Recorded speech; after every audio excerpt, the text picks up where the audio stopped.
जय श्री गणेश, नमस्कार। मैं आचार्य संजय द्विवेदी मीन राशि का दिसंबर माह का मासिक राशिफल लेकर आपके सम्मुख उपस्थित हूं। यह मासिक राशिफल आपके चंद्र राशि पर आधारित है। जिन जातकों का मीन लग्न है उनको भी राशिफल अवश्य देखना चाहिए।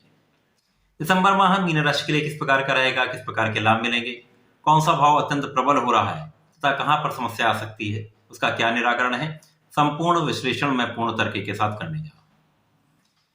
जो दिसंबर माह में 1 दिसंबर को ग्रहों की स्थितियां होंगी उसमें लग्न में गुरुदेव बृहस्पति होंगे, द्वितीय भाव में मेष राशि में राहु का गोचर होगा, तृतीय भाव में मंगल होंगे, अष्टम भाव में केतु का गोचर होगा, नवम भाव जहां पर प्रारंभिक समय में बुध तथा शुक्र होंगे और वहां पर सूर्य का भी गोचर चल रहा होगा। उसके पश्चात 3 दिसंबर को बुध का राशि परिवर्तन हो जाएगा तथा 5 दिसंबर को शुक्र का राशि परिवर्तन मीन राशि के लिए दसम भाव में हो जाएगा, जो कि केंद्र का भाव है तथा गुरुदेव बृहस्पति की ही धनु राशि है, जिसके कारण ये भाव अत्यंत प्रबल होने वाला है।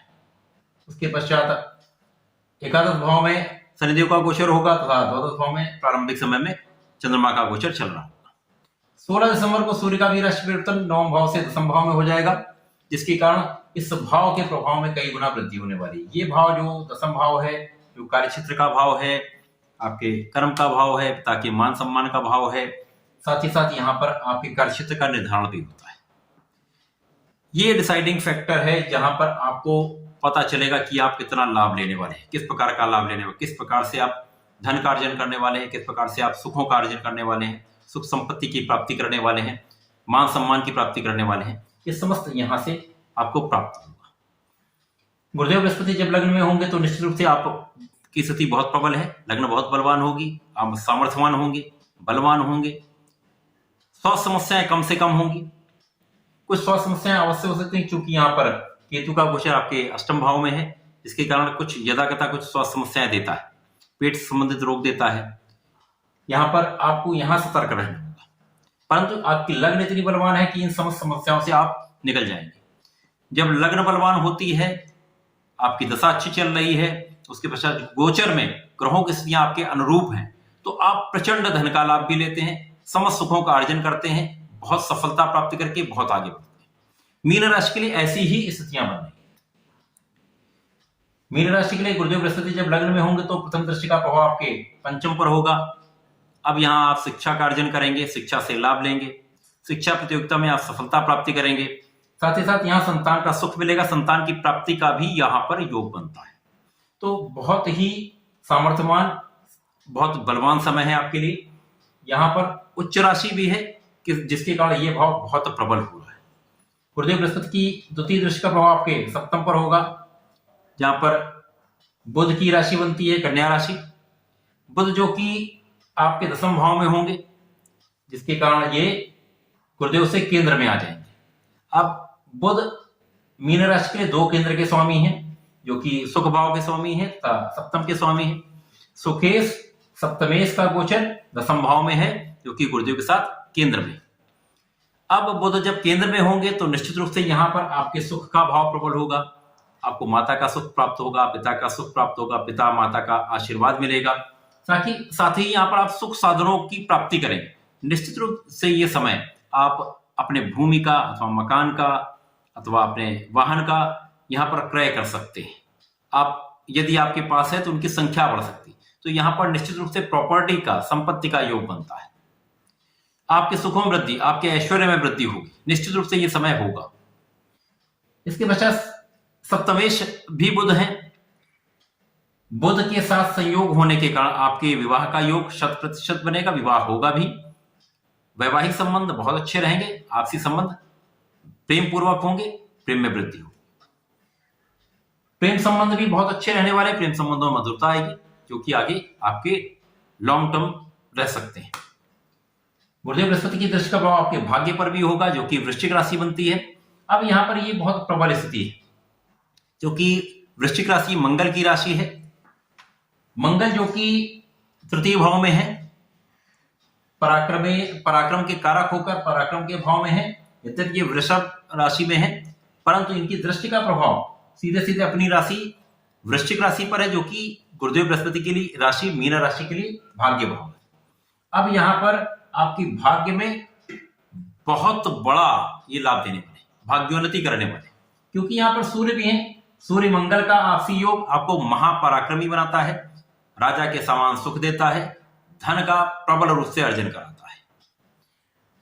आपको शासन सत्ता का पूर्ण लाभ मिलेगा। प्रशासनिक सेवाओं की तैयारी करें तो 100% यहाँ आप सफल रहेंगे, क्योंकि समस्त स्थितियां आपके पक्ष में।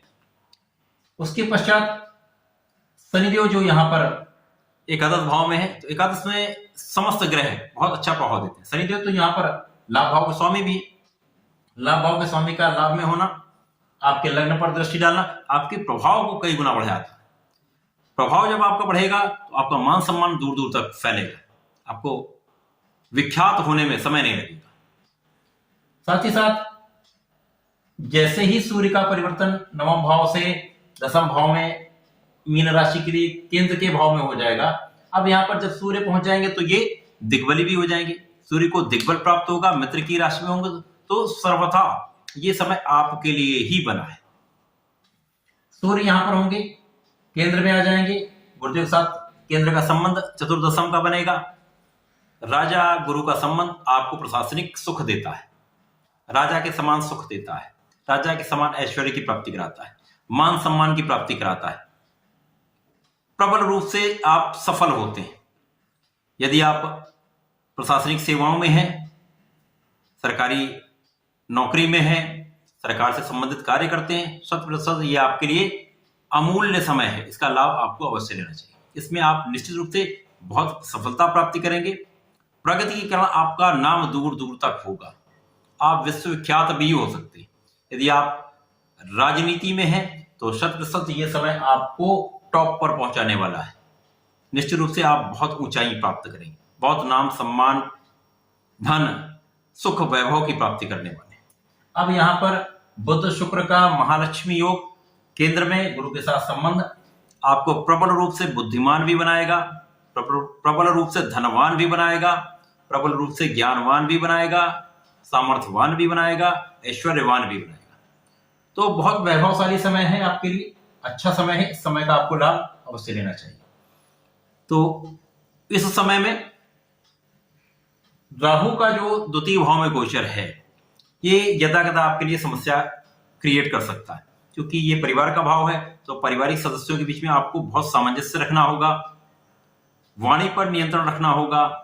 यद्यपि आप बहुत विवेकशील होंगे, परंतु कहीं कोई आपको प्रोवोक करे तो वहां आपको सावधान रहना होगा। कुछ शत्रु भी बनेंगे। जब आपका मान सम्मान बढ़ता है, आप ऐश्वर्य वैभव प्राप्ति करते हैं, तो निश्चित रूप से कुछ शत्रुओं का भी यहाँ पर आगमन होता है। उनसे आप सावधान रहें। यद्यपि आप उन पर विजयी होंगे, परंतु कहीं ना कहीं आपको सावधान रहना होगा। इसके पश्चात मंगल जो आपके पराक्रम के भाव में होकर आपके भाग्य को प्रबल कर रहे हैं, साथ ही साथ यहाँ पर आपको ऋण लेने से बचना होगा और ऋण देने से बचना होगा। यदि आप ऋण देते हैं तो निश्चित रूप से इस समय में आपको धन की प्राप्ति वापस प्राप्ति नहीं हो पाएगी। तो यहाँ पर आप ऋण से बचे, ऋण लेने से बचेंगे तो निश्चित रूप से आप बहुत सफल होने वाले, अपने रोगों से भी आप मुक्त होने वाले। मंगल का प्रभाव आपके दसम पर भी है। अब यहाँ पर 5 ग्रहों का लाभ आपको मिल रहा है। गुरुदेव बृहस्पति का संबंध केंद्र से अपनी राशि से होगा, साथ ही साथ मंगल का तृतीय दृष्टि का प्रभाव धनु राशि से इस भाव के प्रभाव में अत्यंत वृद्धि कर देंगे। साथ ही साथ 3 ग्रहों का योग, त्रिग्रही योग, आपके सुख साधनों में वृद्धि करने के साथ साथ जो आपके सुख साधन के स्वामी है, भूमि भवन के स्वामी, उनके साथ में गोचर आपको निश्चित रूप से समस्त प्रकार के सुखों का अर्जन करेगा। भूमि भवन की मात्रा तो बढ़ने वाली है, इस समय में 100% आपको मिलेगी। तो समस्त सुखों के अर्जन का, समस्त सुखों की प्राप्ति का ये समय है, आपको लाभ अवश्य लेना चाहिए। मीन राशि गुरुदेव बृहस्पति की राशि है। आपको नियमित रूप से श्री हरि के शरण में रहना चाहिए, उनके मंत्र का जाप करें। ओम नमो भगवते वासुदेव का यदि जाप करते हैं तो निश्चित रूप से बहुत लाभ मिलता है। प्रत्येक मंगलवार को बजरंग बाण का पाठ करेंगे, समस्त संकटों से बच जाएंगे, समस्त शुभता की प्राप्ति कराते हुए बहुत सफलता की प्राप्ति करेंगे। तो ऐसा करें, इसका लाभ लें। धन्यवाद, नमस्कार।